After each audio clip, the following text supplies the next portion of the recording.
जेव्हा आपण भोंदू बाबा हा शब्द ऐकतो तेव्हा आपल्या डोळ्यासमोर एखादी अशिक्षित किंवा अंधश्रद्धाळू व्यक्ती येते. पण विचार करा, जर एखादा बीटेक झालेला मेकॅनिकल इंजिनियरच साधूचा वेश धारण करून सुशिक्षित तरुणीचं ब्रेन वॉश करू लागला तर काय होणार? उत्तर प्रदेश राज्यातील मथुरेमधून एक अशीच डोकी चक्रावून टाकणारी घटना समोर आली आहे. सोशल मीडियाचा वापर करून बीटेक आणि एमटेक झालेल्या मुलींना आध्यात्मिक शांततेचं आणि करिअरचं आमिष दाखवून मथुरेला बोलवायचं. तिथं आल्यावर गंधर्व विवाहाच्या नावाखाली असा खेळ खेळला जायचा की ज्याचा विचारही कोणी करू शकेल असं वाटत नाही. एका पीडित मुलीच्या धाडसामुळे या हायटेक बाबाचा बुरखा कसा टराटरा फाडला गेला तेच आपल्याला या सनसनाटी कहाणीमध्ये जाणून घ्यायचं आहे. मथुरेतील गोवर्धन पोलीस ठाण्याच्या हद्दीमध्ये गेल्या 3 वर्षापासून एक साधू राहत होता. नाव होतं अभिषेक मिश्रा उर्फ आदिकर्ता. मूळचा ओडिशामधील भुवनेश्वरचा असलेला अभिषेक हा कोणी साधा सुद्धा माणूस नव्हता, तर तो स्वतः एक उच्च शिक्षित मेकॅनिकल इंजिनियर होता. तांत्रिकदृष्ट्या चतुर असलेल्या अभिषेकनं गुन्हेगारीसाठी अध्यात्माचा रस्ता निवडला होता. तो सोशल मीडिया आणि विविध ऑनलाईन प्लॅटफॉर्मवर डिजिटल पद्धतीने भजन कीर्तन मंडळी चालवायचा. या ग्रुपच्या माध्यमातून तो अशा तरुणींना शोधायचा ज्या उच्च शिक्षित आहेत, बीटेक झालेल्या आहेत, एमटेक झालेल्या आहेत, पण मानसिक शांततेच्या शोधात आहेत. तो त्यांना करिअरचं उत्तम पॅकेज आणि आध्यात्मिक मोक्षाचं खोटं आमिष दाखवून मथुरेतील गोवर्धन येथे बोलावून घ्यायचे. गोवर्धन येथे आल्यानंतर हा भोंदू बाबा या मुलींचं मानसिक दृष्ट्या अशा प्रकारे ब्रेन वॉश करायचा की ते आपल्या जन्मदात्या आईवडिलांना आणि घराण्याला विसरून जायच्या. त्या पूर्णपणे बाबाच्या प्रभावाखाली यायच्या. एकदा का मुलगी पूर्णपणे जाळ्यात अडकली की हा भोंदू बाबा देवाच्या आणि गंधर्व विवाहाच्या नावाखाली त्यांच्याशी जबरदस्तीने संबंध करायचा.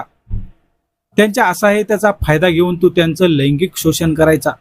पोलिसांच्या मते त्याने आतापर्यंत डझनभराहून अधिक महिला आणि सुशिक्षित तरुणींना आपल्या या नरकात ओढलंय. ही वासनान खेळ असा सुरू असतात, पण ओडिशामधील एका पीडित तरुणीने या नरकातून कसं बसं स्वतःचा जीव वाचवला आणि बाहेर पडण्यात यश मिळवलं. तिने थेट पोलीस ठाणे गाठलं आणि त्या ठिकाणी भोंदू बाबा विरुद्ध लेखी तक्रार नोंदवली. ग्रामीण पोलीस अधीक्षक सुरेंद्र चंद्र रावत आणि गोवर्धनचे उप अधीक्षक अनिल कुमार यांनी या प्रकरणाचं गांभीर्य ओळखून तात्काळ पोलीस पथकासह बाबाच्या अड्ड्यावर छापा टाकला. पोलिसांनी घटनास्थळावरून अभिषेक मिश्रा उर्फ आदिकर्ता याला बेड्या ठोकल्या.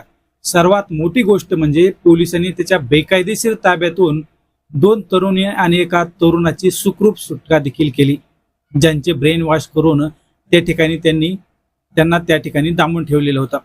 आता अटक केल्यानंतर पोलिसांनी जेव्हा या भोंदू बाबाचा मोबाईल फोन जप्त केला आणि त्या मोबाईलची तपासणी केली तेव्हा पोलिसांची डोळे पांढरे झाले, कारण त्यांच्या फोनमध्ये जवळपास 25 ते 30 अत्यंत आक्षेपार्ह आणि अश्लील फोटो सापडले आहेत.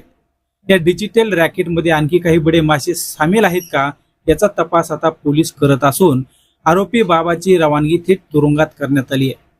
मित्रांनो, शिक्षण माणसाला सुजाण बनवतं, पण कधी कधी मानसिक शांततेच्या नावाखाली उच्च शिक्षित लोकही अशा भोंदू बाबाच्या जाळ्यात कसे अडकतात याचं हे जिवंत उदाहरण आहे.